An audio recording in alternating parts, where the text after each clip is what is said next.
Welcome back to another episode of the Block Runner Podcast. I'm your host, William, always here with your co-host, Iman. What's going on, dude? And on the sticks, we got TJ. Hello. All right, joining us today, we have the founder of Flaunch. His name is Caps. Thank you for joining us, man. Hey, guys. Great to be here. Yeah, nice to meet you, dude. Yeah, excited to have you on because we've been diving into base ecosystem, Ethereum ecosystem. So a little bit of background about us is we've been doing the podcast scene stuff for 5 or 6 years now. Originally started on Ethereum, then over the last couple of years, kind of pivoted direction towards the Bitcoin ecosystem and ordinals, stuff like that. Now kind of like peering back out to see, what's the state of development happening on Ethereum, or, Solana has captured a lot of mind share over the last year. So base is standing out as some interesting development, specifically like in the context of AI. And now, like these new novel mechanisms, like that you guys are working on, these like creator sustainability angles that we haven't seen before by leveraging like some of these now very prevalent market like forces, like trading fees and redirecting that to deployers and stuff like that. Yeah, what's interesting with what you guys are working on with Flaunch, Caps, is we've sort of postulated of like building exactly what you guys already done before we learned about what you were working on. Yeah, so if you can give us like a background of yourself, because we know you have some roots to the NFT industry as well, like we do. Mm-hmm. If you can kind of give us that contextual background and how this all it led you to what Flaunch is today. Yeah, probably won't go into too much detail, but like it goes back a little way. So I started out in crypto from playing online poker. Essentially, don't know if any of you guys played, but back in 2011, the US kind of just stopped all banks from being able to deal with poker rooms. And so at that time, that was when Bitcoin was kind of just starting to get into the timeline a little bit. And I was like, oh, wow, this is like play money. It's a way of doing peer-to-peer poker, and you don't have to worry about the banking system. You just go straight to each other. And so I got like fascinated with that, and then sort of built out a bit of a business around that for a few years. Then kind of discovered Ethereum after being a Bitcoin maxi, sort of in 2016, start 2016. Built out some more like Web 2 businesses, and then kind of grew like my technical knowledge from like in the Web 2 world, from like DevOps through to like front end stuff and design as well, just doing everything myself. And then kind of like some years later in 2020, discovered the NFTX team. I'd gone through like DeFi summer, and that was so much fun. Like I have like a MMO background as well. Like it was just a whole new game to play. Essentially, like DeFi summer was a lot of fun. And then NFTX kind of sprung up end of 2020, and that was like the perfect mix of like someone who's interested in gaming and like NFTs, and then also someone who's interested in finance and DeFi. NFTX was like the overlap between DeFi and NFTs, and we were like making like liquid markets for NFTs back then. And so in a weird way, that was kind of like early like meme coin sort of stuff, because we essentially made like Milady's.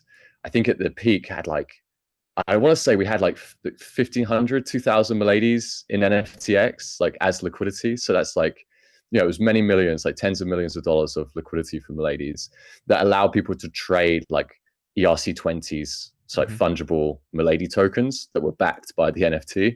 So it was like pretty like degen stuff, and like the yields on that were huge.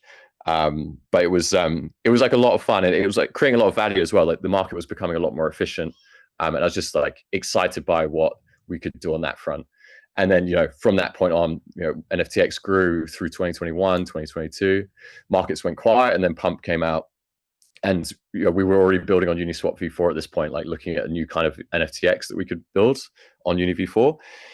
And that was when like I realized that actually there could be a really good application of Uni v4 to what Pump is doing.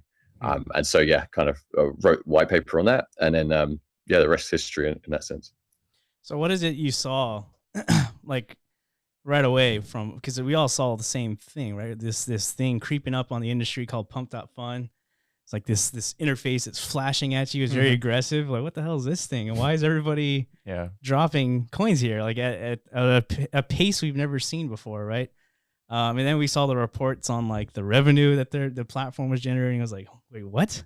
These guys are like encroaching on like OpenSea type of 2021 activity. And this is like during like the contextual understanding of like we're still kind of like in a bear market, not really fully in a bull market yet, and these things are happening. So like And to us, it didn't make much sense. We kind of faded memes a lot in the early days because it's like, I don't know, it just didn't resonate with us. We thought more like, into like fundamentals and stuff, right? But what is it that you saw whenever you realize pump.fun has like hit escape velocity, and there needed to be some further iteration on that? Like maybe, did you see something where like this was clearly not sustainable? Like something technical? Did you catch something before everyone else did? I mean, with Pump, so yeah, I was similar. Like Dogecoin obviously was huge, and then like Pepe and Shib, like big coins. Memes were obviously here to stay, and I think Pump, what I saw with Pump, and like as you guys did, was like just the margins that they were making. It's a really small team making like enormous margins, and it's like, I'm not bashing like profit maximization. I think that's like great and like important part of the world, but ultimately like blockchains are built for removing middlemen. They're not like, and this is what I got from like my poker days, right? Like they showed me that like you can build stuff on chain that doesn't need any extraction. You can still make money and you can still create something profitable, but you can rip out all of the kind of extraction like where possible anyway. And that's kind of what blockchains were built for. And actually I feel like over the years, certainly over the last like 5 years, that kind of mindset has really got lost. Solana's not like the best place for building like composable protocols that remove middlemen, but that was like where the mind share was at. But I've like, with my roots in like Bitcoin and Ethereum, it's just, I'm always looking at how do you kind of rip that out? And then, so yeah, it was just like, well, UniV4 introduced this thing, which would allow us to like really make a granular kind of fee split on the revenue that's made from these coins. And we can decide what to do there. And it also allowed us to rehypothecation of the ETH as well. So like we could make yield on the underlying ETH balances without affecting the user like at all. So yeah, there was just like a few things stood out there, but the margins were like the big thing that were just like quite like shocking, really, like crazy high. Do you want to describe a little bit about how pump.fun makes money? Is it purely just from trading against the curve, or is there additional business model there? So I can't say to know the full business model, but where they get the vast majority of their fees, if not all, is from the swap fees. So every trade like has a 1% fee, and that fee just goes to the pump team. Fair enough. Like that's during like the pre, like what do you call it? Graduation stage. Yeah. And then what the platform does, it gets the initial market viability test, I guess, for like any meme coin, and it hits a certain market cap, then they like migrate to a DEX on Solana, right? So at that point, but they own at least a portion of that liquidity provision. It's like a very small allocation, but so what I'm trying to understand is, whatever they seed for like that initial token, once it matures, essentially other market makers start to add in more liquidity on top of that, which really like diminishes the percent allocation. So like that can't be the bulk of where their revenue is coming from, right? It has to be like that pre-DEX stage. Am I correct in that interpretation? I believe that would be where they get most of it. They have full ownership at that point. And then, it will get diluted. Although I remember like, and this was a while back when we were first building things out, but looking at the mother token, if you remember Iggy's coin, like Pump had like 80% of the liquidity at that point, or at least like the single position that they moved to Radium was 80% of all the liquidity. So like other LPs don't necessarily step in too much, so they don't dilute the value there too much. I think it's changed a bit now. I think there's more market makers coming in. But yeah, there's definitely like, it's not like every single fee from every swap goes to Pump. So was that what happened with Mother, is that like a one-off thing that they did, or was that just the super early days of pump.fun, or what do you think attributed to owning 80% of the LP allocation? I forget how much of the supply goes into LP, but it's like, I guess it's all of it initially, or at least like a large chunk of it, and then people buy up the token, and then they might then LP with the tokens they've bought. So that was also probably an early, like I can't remember what it was, like July last year, I want to say, something like that. And then maybe people just weren't aware of like the market making opportunity, so there wasn't too many market makers stepping in. Interesting. Yeah. So yeah, we're not here to just like drill you about pump.fun questions, but we're trying to get a background understanding of like the the extraction that's happening with pump.fun versus what Flaunch is doing. And so do you want to describe like the differences between the two launch mechanisms, or specifically for Flaunch? Yeah, so Flaunch probably, like, I guess there's like the bonding period. There is no bonding period. Like from the start of the launch, it's all on Uniswap v4. We've built basically like a DEX layer on top of Uniswap v4 that manipulates liquidity in like an automated way. So the first 30 minutes are a fixed price fair launch. Users can buy into the launch at a fixed price. Everyone gets the same price. They pay like a 1% swap fee, just like on any other launch pad.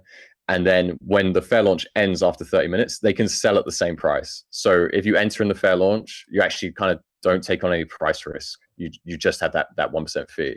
So it's a really like accessible way of getting in. And then once the fixed price fair launch is finished after that 30 minutes, or if the tokens sell out, then it goes to like price discovery. And then it's more like a standard, XYK curve on Uniswap.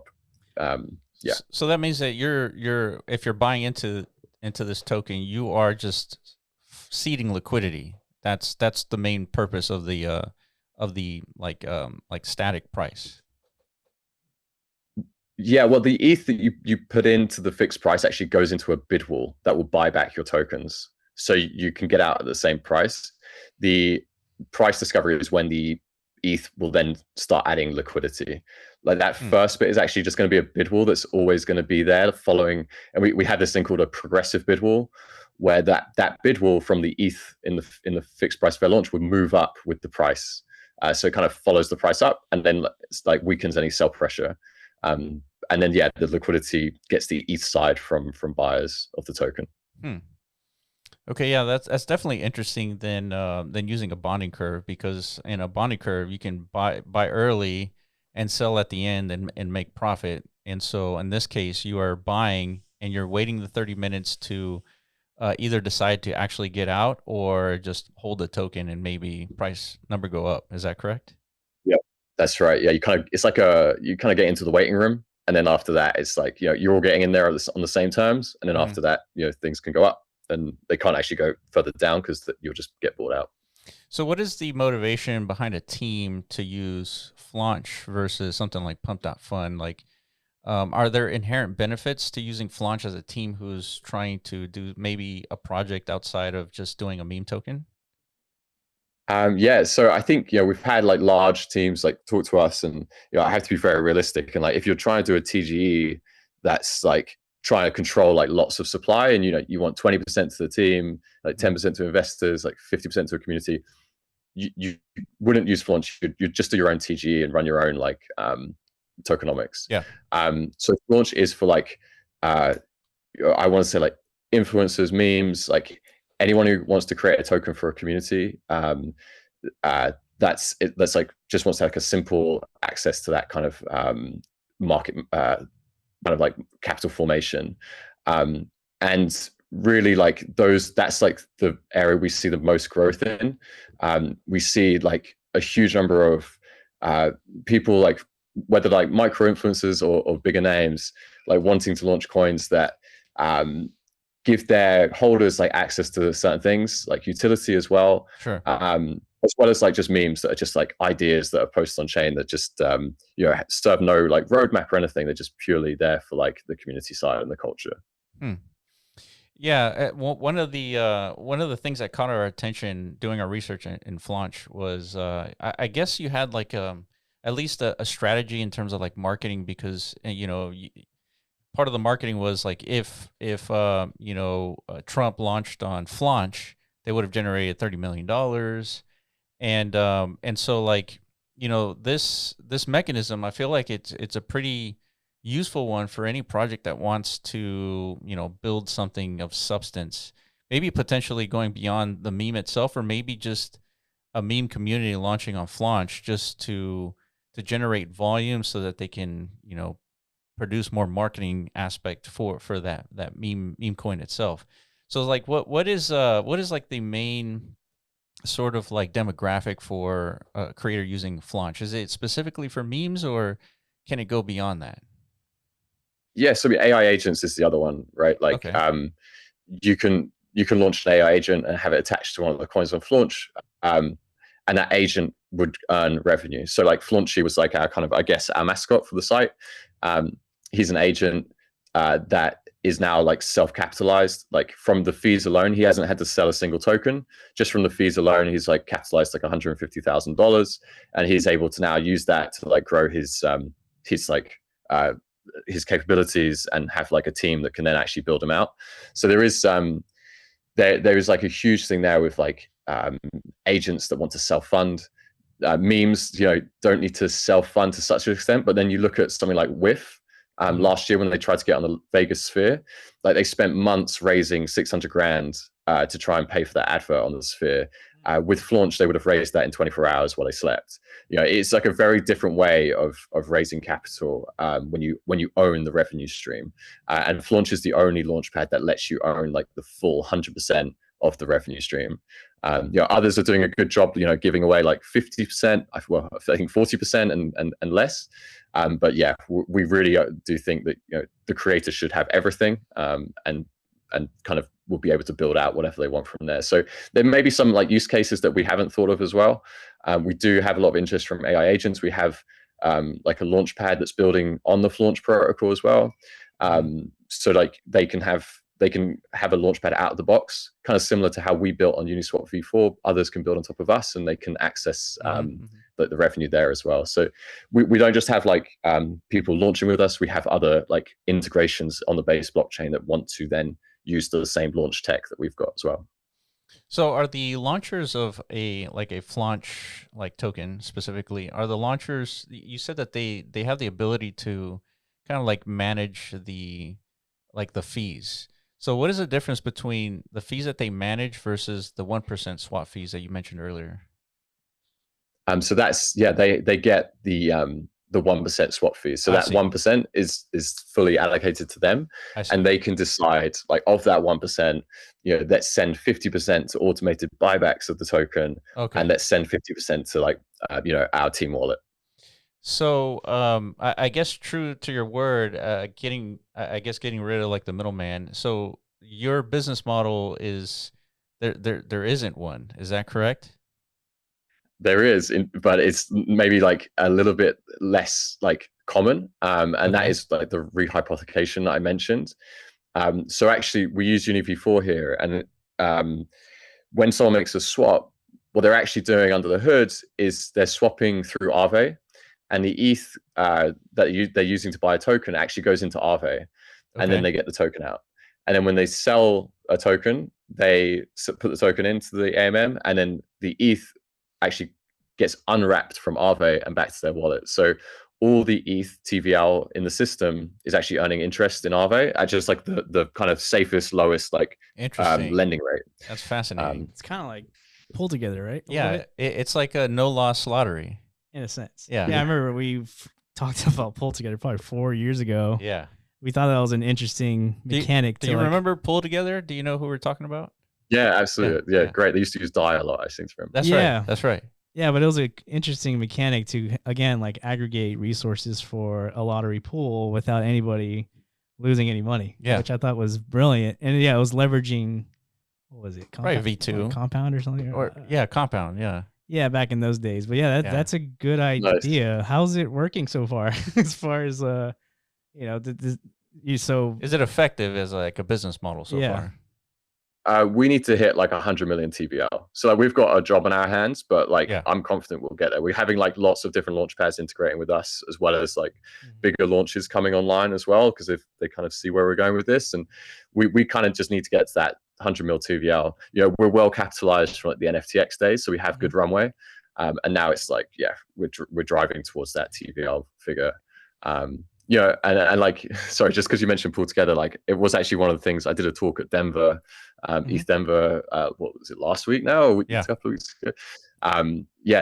What pull together came up because it's just, that's one thing where like, it'd be pretty cool to have a meme or something that like just raised funds for the lottery there, and then they could distribute it. Because everything we get pays out in ETH as well. So it's, interesting. It's not like they'll be distributing, random meme coin tokens. It's all just in pure ETH.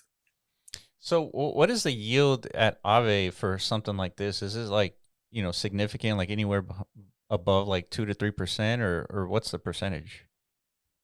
It's low. It's like 1.6%. 1.6. Okay. And I think, we like that is a low rate. I think it might go up to 2%. It's basically like an arbitrage between like the Aave rate and the Ethereum staking rate, which I think the Ethereum staking rate is like 3%. So there's like a bit of a spread there, but it that would hopefully be around 2%. We also are looking at like USDC pairs as well. So like pairing coins with USDC, and that way, the interest rates there are like more like 4%, or in a bull run might be up to like 15%. Yeah, and we could do a similar thing there.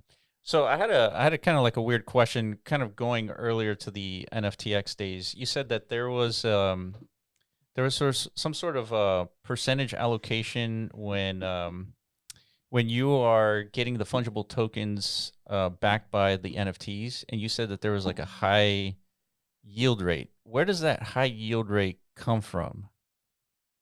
Yeah, so NFTX is still running, but the way it works is that if you want to take out, so to create a fungible token, you deposit your like Milady token, your NFT, into the NFTX pool, and from that Milady NFT, you get one ERC20 back from it. Okay, that one ERC20 is a claim on any of the Miladies in the pool. And so what you find is you get all the floor items in the collection go into the pool, because they're all kind of treated or valued equally, which kind of creates some interesting arbitrage there. And then once you have that, when you make that mint of the token, you pay a fee, and I think it was like 3% or something. So realistically, what you actually got back was 0.97 of a Milady token, and then 0.03 went to liquidity providers. So liquidity providers were getting paid not just the AMM fees, but they were also getting paid the fees of using the NFTX vault from minting, but also redeeming had a similar fee. So when you put your ERC20 back in and took out an NFT, that would also trigger a fee. Gotcha. And so LPs at the height of like the Milady craze, it was like these were very real yields. They weren't subsidized or anything, but the yields were like 2,000% APR from like LPing the Milady token. It was there's a lot of volatility. Yeah, because you remember the DeFi days where we had a bunch of food tokens and Sushi Swap and all that. They were getting like 10,000% yields. That was because they generated new tokens to supply that. Is that correct? Yeah, that's right. Yeah. Okay. Yeah, that's what I was curious, is like how do you get like a high yield rate when you're not dealing with like newly generated tokens? So now going like fast forward again. So Uniswap v4, what was it about Uniswap v4 that allowed you to do what Flaunch does? Yeah, it's like they have these hooks, right? And what those hooks allow you to do is do stuff before swapping and after swapping that doesn't impact the user experience at all. So like imagine you go to the Uniswap front end and you make a swap for a coin. Loads of stuff could be happening before the swap, like when you actually make the swap, like before the actual swap happens, lots of code can get executed. And then the same with after swapping. And from your side, as long as you're happy because you put in like 1 ETH and you got back a certain amount of tokens, you don't care kind of what happened in between all of that stuff. You just got what you wanted from the quotes. And so it allows people to basically manipulate lots of different things with like the condition that the user must be paid out the right amount at the end, or the transaction will fail. And so, it just opens up like a ton of different things to do. I could talk about the hooks. Like we've got a few of them. We also have some like other hooks we're building. I don't know how technical you want me to go, but I can talk more about those. Yeah, I mean, we can get pretty technical. I'm curious, like, just give me, 1 or 2 examples of like what a hook looks like. That way, I can get that picture in my head. Cool. Maybe I'll use the Aave one because that's probably the easiest to explain. Okay. So, let's say you're swapping like ETH for, I don't know, Pepe, and it's in a UniV4 hook. When you put the ETH in, so you're buying Pepe, you put ETH in. Before swap, we take the ETH, put it in Aave, and we give you Flef, our wrapped ETH token back. So the ETH is now sitting in Aave, and then the Flef is actually what goes into the swap, and then you get Pepe out. So you've put in ETH, and you've got your Pepe out, and you're happy. And then on the sell side, so Pepe's gone up, and you're coming back and you're selling your Pepe. Mm-hmm. You put your Pepe tokens in, and then after the swap, so that the Fleth comes out. So the Pepe goes in, Fleth comes out. After swap, because that swap's happened, the Fleth then goes to Aave, unwraps into ETH, and you get your ETH back. And so on the front end, you've kind of seen, you're getting this rate for your Pepe tokens. It's this much ETH, and that's exactly what's happening. You're getting that back.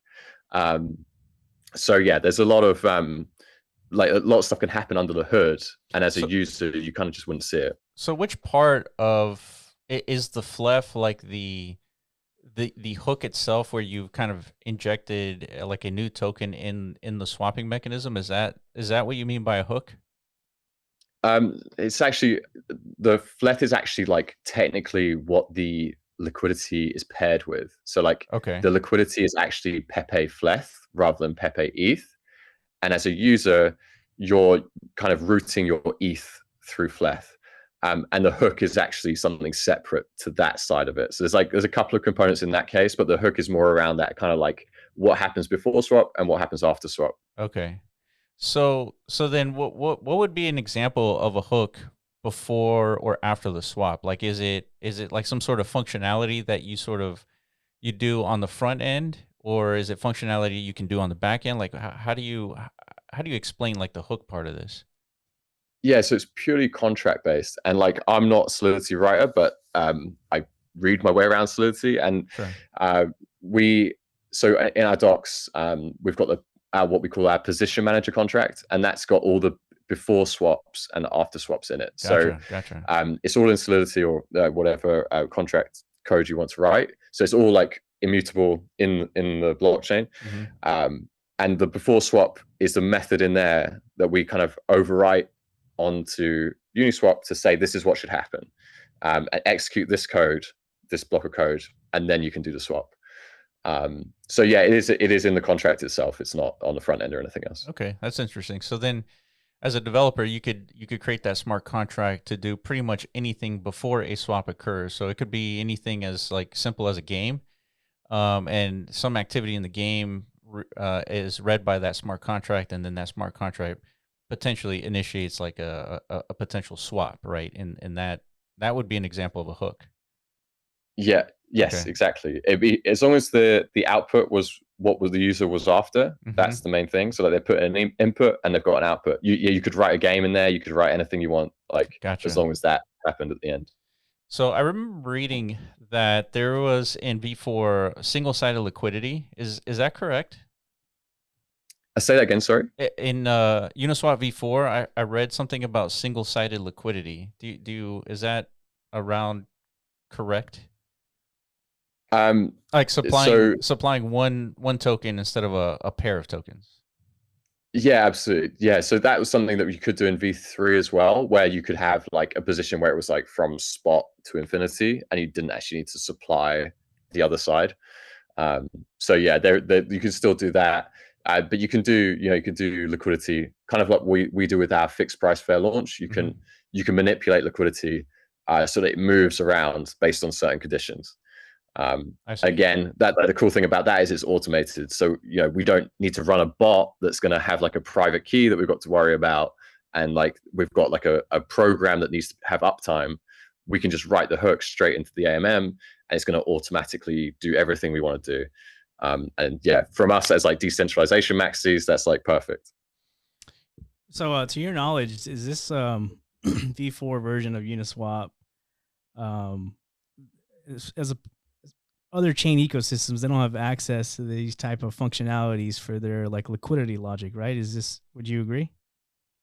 That's right. Yeah. Okay. Yeah. I'm just curious. So this can't work on Base? It can work. Yeah. On Base, any EVM, but not Solana right now. Okay. Yeah. Gotcha. Okay. Right. So it's just, this fits in line with the question, I guess, a lot of people probably have. I know current day market sentiment is like, where has the innovation gone in the context of, last cycle, most of it was originated from the Ethereum community, I would say. Yeah. And there's been a lot of lackluster representation of that, at least so far.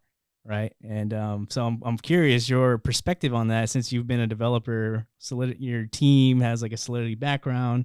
You've probably seen it all at this point, right? Like, to what calculation would you assign these hooks, like as far as like an innovation in the space, like, and what you can speculate as far as like, the future outcome of that? Do you see this as something like, the introduction of liquidity pools in the first place from like, 4 years ago or something, or is this a very small feature implementation, and really, the impact maybe won't like, result in enough of a Cambrian explosion effect, right? Where we can shift sentiment back in a positive direction in context of like the Ethereum space. Like, what is your interpretation on that?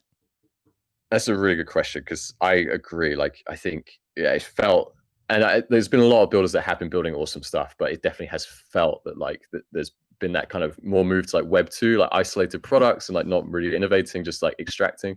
With V4, I felt like, since I first read the white paper, so I was reading the book Radical Markets at the time, which talks a lot around harbinger taxes and these like really interesting ways to like calculate fees, and really interesting ways to like do DAO voting and stuff. Really good book. And at the same time, I was reading the V4 white paper, and it just kind of made me realize you could do a lot of these like very kind of complex accounting systems like on chain in a decentralized way, which made them composable, right? So like, if you do any of this stuff off chain, you can't compose with it. You can't bring it into your protocol and use it in an interesting way. Whereas with V4, they managed to create something that has a huge design space that also allows for like tons of other things to be built on top. So it's like one of these money Legos. And I look at V2. V2 was like a phenomenal success. V3 was like probably overhyped, and like it didn't introduce enough like stuff to build on top of, and it kind of removed some of the V2 benefits of like the ERC20 liquidity position. Whereas V4, I really think, and it turns out there's only a few teams been building on it, but I really think is huge and is going to be huge. I can talk more about it. There's more stuff that hasn't been touched yet on V4. Yeah, well, why do you think will be big? Why do you think that is? Is it due to a lack of understanding of what V4 enables? Is it the previous administration that was launching missiles on crypto? Yeah. Yeah, it could. I mean, any of those things. I mean, V3 may have also set it up in a bad way, because I think a lot of people were hyped for V3, and then V3 didn't turn out great. And then V4, I don't know, it probably was like, they built in the open, so everyone else could see the code and see everything, and we were building on it. But I guess people were probably a little bit drained from like all the like attacking on the industry, a bit drained from like prices down, and just not really looking for like something like V4, not really seeing it. So I don't know, could be all of those things, but I really do think V4's got a huge potential. I mean, just based on what you're describing and what the product of Flaunch is so far, you've definitely introduced something novel, right? Like the idea of let's redirect the massive value accrual mechanism of like these swapping fees that are being middleman, like you say, and let's redirect that to potentially like different actors of the ecosystem that can produce more value at the end of the day, as opposed to, okay, we're all monitoring pump.fun's Kraken account and seeing them cash out 20 million bullets every month or something like that. It's like, doesn't seem like a net gain for the industry or the ecosystem overall, right? So as a result of that, I think people are starting to lose confidence in like this, at least in the meme sector of things, which for a while was like the prevailing activity happening in the ecosystem. So yeah, I would agree with you, and I think the fact that your team and the few others that are actually paying attention, I mean, that's a massive opportunity. Would you agree, to kind of like capitalize on these new mechanics and bring something new to market? So yeah, what is your one-liner, I guess, or I guess multiple liners if you need that, what it is ultimately that Flaunch as a platform, protocol, whatever, that's going to stand out and convince like, the degens essentially that, they need to be partaking? Yeah, so I mean, we are like, when I always think of it, I think of it as like a creator platform, but with lots of like degen features that can be built in. So like, if I'm trying to do a one-liner, it's more around like the creator side, and like we send all value back to the creators. That's a great answer. but degens should be happy because by sending the value back to the creators have a less incentive to dump on them. Like one of the big things is like, because we don't even pay the fees out in tokens, a creator just literally doesn't need to sell a single token. Like at no point in there, they don't need to hold a token, they don't need to sell a token. They just like sit there and get passive income. And that's like a real sweet spot in terms of like aligning the creator with volume and distribution, rather than like, and still capital growth, but like also like just getting the volume out there. And so I think, once it clicks for people, they're gonna suddenly see that tokens that have that kind of alignment are gonna do better than the ones that, I look at Giga, for example, like the fitness brand, right? Like, I think so far they would have made $8 million if they were launched, and that would have been enough to like really bootstrap and like do a lot of what they're doing. But gyms. Everything without that, you have to have these community things that don't get that level of like funding. Yeah. Same with WIF, like I mentioned earlier. All these cool things, like, dude, like Dogecoin. Like, if they were launched, like, they would have enough to build a network state. Like, this is the kind of level we want to get to. I agree. Yeah. What is your read, Caps, on like the demographic in crypto? Is it only degens and gamblers? Is it only degens and gamblers right now? Like, what would you say? I think that's how it starts. Like, I think that's how a lot of crypto starts. Like DeFi summer as well. And then lots of cool stuff comes off the back of that. Like food farms and stuff, that they were really good for, I think, driving the next wave of like DeFi apps.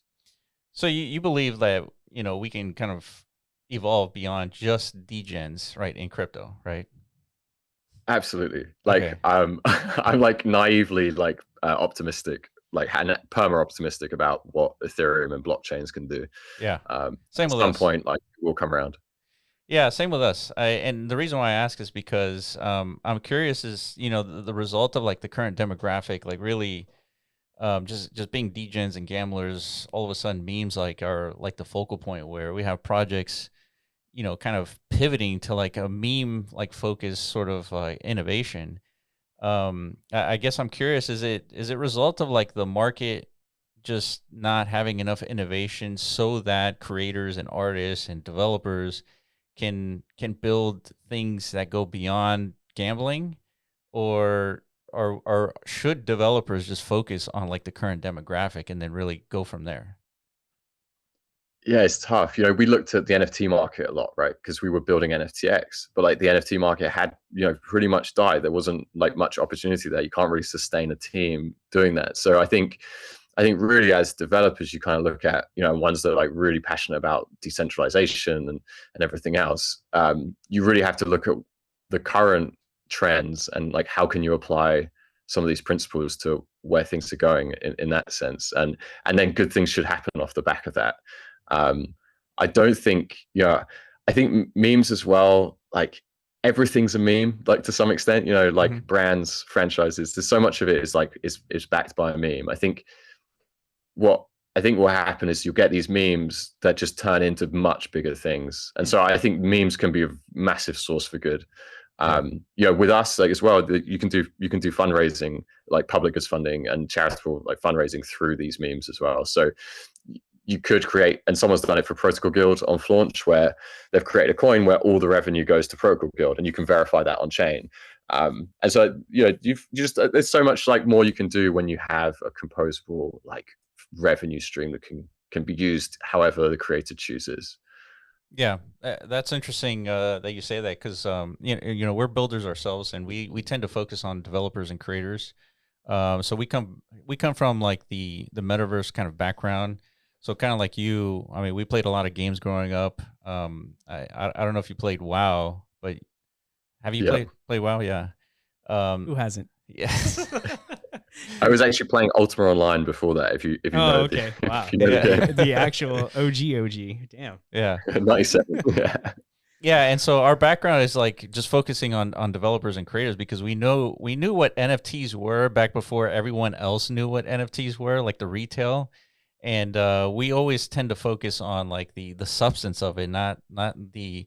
We would never create stuff that like designed for number to go up, right? It was like not that, right? So we want to go back to the days where like cryptos focus on like the innovation and not necessarily about like just gambling and all that stuff. So So yeah, it's interesting to us to talk to other creators and get their get their perspective on things, on like what's the best method, what are the products that are being built, and is it because the current demographic, or is it because there's a lack of diversity in the demographics? So yeah, so it is interesting. So now going back to Flaunch, so you said that there are kind of projects that can really take advantage of this stuff. So where do you see, this going from here? Is it right now the focus on just attracting the right type of deployers, or like what's like the focus for Flaunch at the moment? Yeah, there's three things. There's product development, protocol development, and business development. And so like product is like, we want to make the app more social. We want to make it like a much more interesting way to engage with creators. I do think like the OpenSea route is going to happen again for these kind of coins, and someone's going to become the OpenSea of this cycle. Not necessarily OpenSea, but I know they are doing meme coins. And then on the protocol side, integrations, we want the Flaunch protocol to be kind of integrated into lots of different launch pads, because there's so much cool stuff you can build on it. So it's like trying to educate other developers of like, guys, you can build your own business model on top of this that you have full control over. And then the third side is like business development. Yeah, like how can we like just actively go after people and say, look, this is a really value additive way of doing a token launch, and trying to educate people on that side. So those are like the three focus areas for us. Okay. Yeah, no, that's interesting. So when you you said three things, it's like protocol, we have the product, and then you have like what was the third thing? Protocol, like product, business and business. Like, business like bringing others on board. Yeah, outreach, right? Yeah, that's right. Yeah. Yeah. So when it comes to outreach, like is the outreach kind of like what you were doing on? I think that's one of the ways that we found you, is you were basically talking about all of the successful meme coins, and in their case, had they flaunched, they would have generated so much revenue. Has that been effective? Like, have you gotten inbound inquiries as a result? I mean, us as an example, I think that's one of the reasons we reached out. That's really interesting, because like I felt that it was a good way of like explaining the situation, but also didn't want to be like too on the nose. But yeah, maybe we should be doing more of that. We have had a lot of inbound like from that as well. I think it's probably the starkest way to show the revenue. Like there's many such cases of even on the platforms that return some of the fees back, 40% or so back to the creators. This is 2.5x that number. So that's generated a lot of interest for sure. Yeah, I can imagine. I mean, any project that wants to do something that's like against the grain, just instead of launching a regular meme coin, you launch it this way, and hopefully that comes with good results. Yeah, it's definitely I guess like a call to action for the Ethereum community, right? Because I'm sure the Ethereum community is a little fed up with like the Soul Bros just totally like sentiment stomping all over them. It was like, you guys, where are your $1 billion memes at? Besides PayPay, right? And, I guess something that was lacking was an infrastructure a little bit more like you're saying, along with the ethos of like what the Ethereum community represents, a little bit more of like an on-chain focus, right? As opposed to just like a pure casino-esque experience like that. That is product market fit for Solana, right? So Ethereum has a little bit different like contextual components, and you think you guys have kind of like honed in on that, right? So I was actually, in the lead up to everything, I was reaching out to a lot of Ethereum OGs, and like even I was testing it, because I was like going after some of like the very skeptical like meme coin hating people, and like I was able to get a few of them to raise their eyebrows, and for me that was like, oh, maybe we're onto something, because like they're actually taking some level of interest. So I do think Ethereum should be able to take back the narrative on this whole thing. Especially because Base has shown some significant signs of traction. Virtual's kind of like hit a home run recently on Base, and I think that got our attention to like actually start looking at Base, right? Because of what Virtuals is like. Well, I didn't know anybody was actually building on Base, really. Like, and then out of nowhere, this multi-billion-dollar, agent casino was deployed on Base. It's like, wow, anything is possible, right? The L2 theory is actually coming to play. It has some traction. Yeah, so I think it makes sense to see more like an extension of that already proven, model moving forward. But yeah, I think you guys are on the ball as far as I think bringing back that ethos alignment, because something that inspired us back in the day was that that Ethereum community alignment with creator support, right? And I think once like OpenSea kind of like shifted away from that, that's whenever things started to kind of like fall apart, spiral down, right? It's like we're not so focused on supporting creators anymore. It's more like creating the most active environment for degen speculation, and then you kind of like disconnected that, right? Would you agree? Yeah, and there was like a question for us on like the product side. Really, we decide quite early on just to be like creative focused, and we'll allow for like good trading experience. But there are plenty of other products that allow for like degen trading that aggregate these coins from other places. So that's something we're working hard on as well, because like things like Dex Screener and stuff are yet to integrate UniV4. So like we're pushing for like more of these integrations, and then once those are in place, then people can trade however they like. There's nothing to do with our front end. It's anywhere on chain. So yeah, we want to be creative focused. So do you see a potential somehow a crossover back with like NFTs into the platform like this? I don't know how. Yeah, have you theorized? You guys have NFTs that are that pay the creator, right, based on holding in the NFT. Isn't that correct? Yeah, we do have NFTs in that sense. So that work as like a financial tool, I suppose. Which is cool in its own way. Like if you go to Magic Eden, there's like an entire like secondary market. Yet to see activity there, but I'm sure at some point, people are going to be able to sell their future income and stuff. So like if you've built a coin that's making like $100,000 a year, you might be able to sell it for like 50K or something like upfront. I think that's like, I would love to see that kind of use of finance on this. But in terms of like going to like kind of traditional in quotes like NFTs, I'd love to see those come back and find ways to like accommodate those. I got a sweet spot like in my heart for that, because everything we did back I think in the day was all around that. I think the market was definitely way more vibrant and enjoyable. I liked. Yeah, right now it feels dystopian. Yeah, that's one way to word it. Yeah, and even though it feels like you're just adding more memes to the space, like it doesn't make it more fun. Well, maybe not, but maybe now that with these like additional revenue components, hopefully the right actors come in and like utilize that to build out a new angle of inspiration, right? That's the hopeful, probable outcome out of all of this, I think. Yeah. Right. Hey, Caps, I have a question. So, what's your opinion on NFTs and having a counterpart fungible token? Like, I know you guys like split, you had a mechanism where you could take an NFT and sort of kind of split it into fungible tokens, but what are your thoughts on having like an NFT collection combined with a fungible token that's associated with that collection? I know people are doing that kind of stuff. I guess I'd pass the question back to you. Like, what would be the benefit of that? I guess another version of the question is, I guess that is like it's marrying the mimetic velocity of a fungible token, I guess, representation of like a collection with and then individual pictures. Yeah, leveraging what you've built to kind of like bring a sustainability angle, I guess, so that way like creators don't have to like directly charge for their art, right? They could just launch a meme coin associated to their mint and distribute to a holder base of meme coin holders or something like that. Okay. It's like doodles or like penguins, like that kind of thing. Yeah, exactly.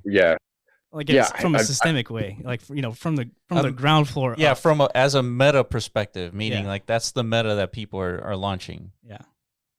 Yeah, it feels like you'd have to like have a successful NFT collection to get away with that. Like it's like a distribution thing, right? Like you capped out at like your 10,000 kind of holders, and now you're kind of looking at how to grow beyond that. Seems like it's solving a distribution problem, and maybe it's meme coins themselves kind of skip that issue, and they allow people to buy into an artist's like thing from or a creator's like community without having to go through the NFT route. And maybe it's the meme coin comes first, and then like the NFTs come later, rather than like the other way around, which is what we're seeing from like doodles and penguins. And that was probably that's just how the cards fell, I guess, from like 2020 onwards. Mm-hmm. Yeah, that's an interesting take because the way that we saw like bonding curves, and yeah, we've seen. I mean, bonding curves is like a probably an old thing, right? But it was weaponized in a way where it really translated to like a viability test. Like if your token is viable, it would reach the threshold, and then it would graduate and see liquidity. So we figured that in the NFT days, a lot of NFT launches were not viable, but yet people still bought the NFT asset, and they were kind of left like just holding it, right, without like a complete launch, right? So we were thinking, it's like, what if you kind of combine these two, like this viability test with NFTs, and if you reach that threshold, meaning you had an entire collection mint out, and that would, and the fees would be used to see liquidity to the fungible token counterpart, so that it kind of supported the art as well. So we were thinking that was going to be like the thing, but it hasn't really manifested in that direction. Yeah, not yet. Yeah.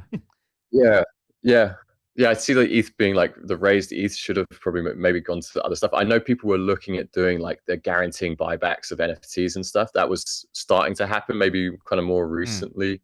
But yeah, never took off. And we kind of have that with this fixed price fair launch where you do get like the kind of, you get the exit. So if it doesn't sell out, that's fine. You can just exit. Like you have a guaranteed buyer on the other side, which you didn't get on the NFT world. Okay, Caps, we're coming in towards the end. I had a quick question on Flaunchy AI. Do you want to tell us a little bit about that? Yeah, so Flaunchy is a token launcher that lives on Farcaster, and he does some more, like slightly more interesting stuff around being able to set revenue share. So you can you can tell Flaunch you want to have 100% ownership of the revenue, and you can also tag other people. So if you want to airdrop the revenue to someone else, you can tag it to any other Farcast user, and the revenue stream will go to them when the coin's created. But he's going to expand to X and Telegram. He's also going to be used on the front end as well. And yeah, has some like interesting like new mech that we're going to put into him that I can't like go into too much detail on, but he's like early on at the moment, and we've got a lot we want to do with him. So that's like a DeFi AI agent. Would you categorize that like a AI finance? Yeah, just sorry, I don't know how to say it. Yeah, well, Def AI is DEFAI. So decentralized financial artificial intelligence. So like the future iteration of that is just implementing more ability for this agent to execute different, I guess, like protocol tasks, right? Exactly. And like if you get these agents on chain and like get them ability to fund themselves, they'll be able to do like much more interesting stuff.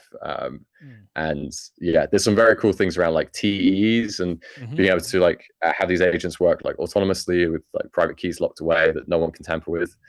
Again, like that comes back to that decentralization route. And yeah, I think like the crypto like cross AI is a huge space that I know we had a big run up recently, but that's definitely coming back for sure.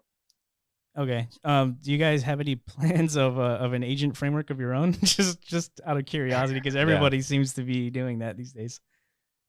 Eliza is like a great framework. It's got its downsides, but they're building out a V2, and there really isn't any need to use any need to build your own. And honestly, like the frameworks, the way they're going, it looks a lot like the LLMs themselves are going to start like creating more capabilities and have frameworks themselves. Like I think, the frameworks provide a useful tool to interact with the LLM, but if you could go direct to the LLM, and it's maybe that's the route things will go, and frameworks won't be so important. So I think there was a lot of hype around frameworks, and for sure. Yeah, not necessarily going to be at like reach what people necessarily thought they were going to get to. And they had pretty successful meme tokens as well. A lot of these frameworks. Yeah, they do, and like really any AI agent doesn't actually kind of have the token, so it's kind of a weird one, because like with virtuals, you have like an AI agent management platform, but the token itself doesn't kind of have to go through virtuals. It's all like I think it's with agents. There's a lot of stuff that actually, when you dig a bit deeper, everything's not as it seems in a way. It's like things kind of there's a big part of it is on like the launch pads on the AI launchpad side, and maybe on the framework side is kind of smoke and mirrors to some extent. Not like necessarily from anything malicious, but more just that the average user wouldn't necessarily know to look deeper on some of the stuff that's being built there. Yeah, it's an optics thing, right? It's like, Virtuals has this pretty valuable token, and, part of the task of having a token in the market is you got to portray like continual value, progress. Yeah. So speaking of tokens, cool. there is a Flay token.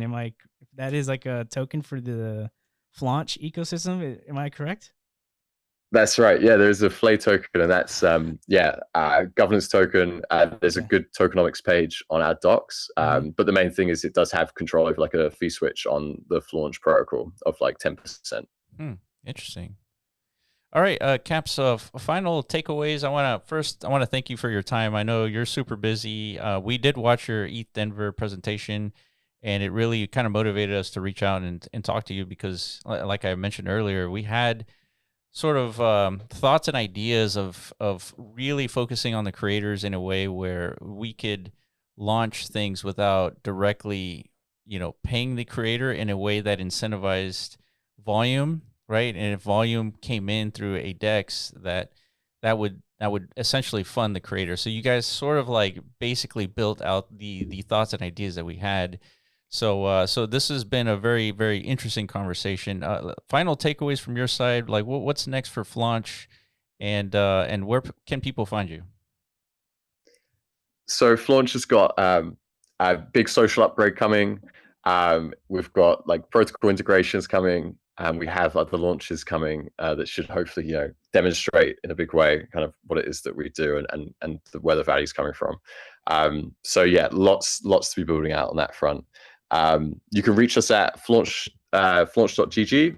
We're FlaunchGG on Twitter, and we have Telegram, FlaunchGG as well. Sweet. All right, Caps, thank you again so much. And for everyone else, all the links will be in the description. And again, I appreciate you guys for watching the podcast, and we'll catch you in the next video. Peace.